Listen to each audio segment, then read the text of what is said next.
Allahumma sholli ala Muhammad. Rabbi sallallahu alaihi.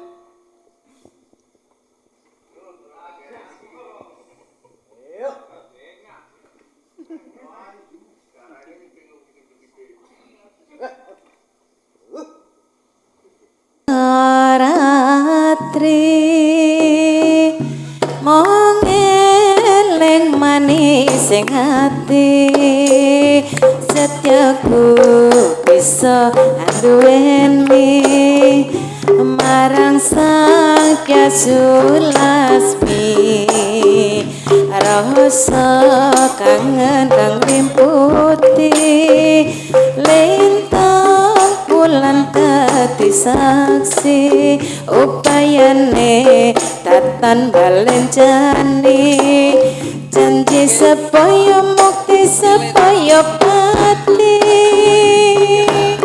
Monggo Pak Turmudi.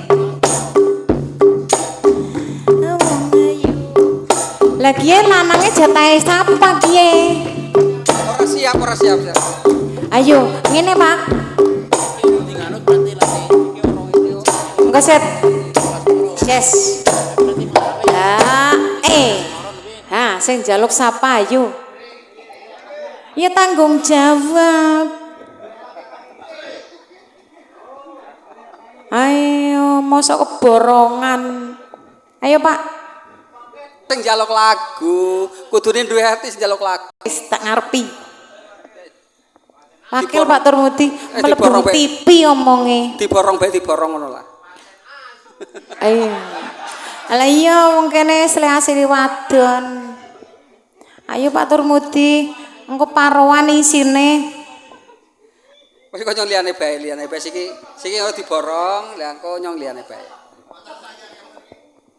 Wong ayu tresnamu kinarya tamba sesajroning batinku wong bagus antep rasa atimu tresnaku tulus jroning kalbu senadyan ngarungi banyu segara rasaku ora bakal sirna senadyan nyawa oncat segaraga wis tresna ora bisa dipisahkan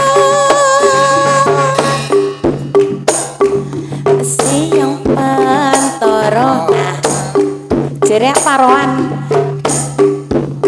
mis manis ngati setyaku bisa anduweni marang sang Kyasulasmi rasa kangen anglimputi lintang bulan dadi saksi upayane tatan balenjani janji supaya mukti supaya pati.